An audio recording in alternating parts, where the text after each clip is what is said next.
lakas mo. Parang naghintay ng wala. Walking na naman kami guys. Maga kami natapos kung magklase. Kaya walking na lang kami. Alam nyo kung saan pupunta. Alam nyo na, pag mahaga, kailangan namin maghanap ng kainan.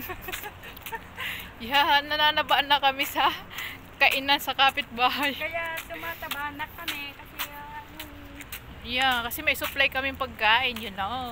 malapit na hindi kami makakain. Yeah. Tipid na naman kami ngayon kasi hindi na pwede. Alam nyo na kung saan kami pupunta. Siyempre sa kainan. Doon sa walang sawang Dito na. maraming pagkain, di ba? Wala, sabi ko mag-walking ako. Oh. Ano to, atay? Adobong atay. Tapos ito ay Ano, yung... ano to? Ha? Tawag ito? Anong tawag Patatas with ito? Ground beef. yung parang giniling na manok. Baboy. Ay, baka. Karne. Baka. Yan, baka. Giniling na ang baka with potato and then rice. Yan. Lamo na naman. Yes, guys. Tumataba kasi ako kasi ito lagi nag-iimbita ng pagkain yan.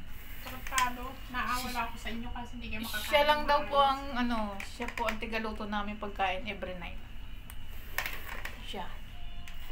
Kaya pagkatapos namin ng klase, punta kami dito para mabngab. Tapos yung pala may TikTok yung amo ko, ano? Ay, di naman Kainan na po tayo. Hindi naman yata niya makikita pag hindi siya nakafollow. Hello guys.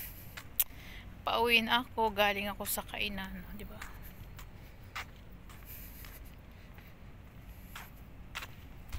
Kakapagod. Pero masarap na ngayon maglakad kasi hindi na siya mainit. Medyo nalamig na kasi October na.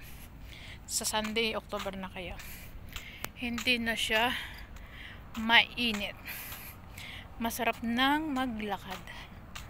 Ngayon, hindi ako nagbike kasi flat yung gulong ng bike ko. Kaya yun.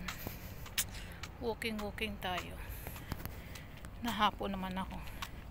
Hindi ko alam kasi madali akong hapuin sa paglalakad ngayon.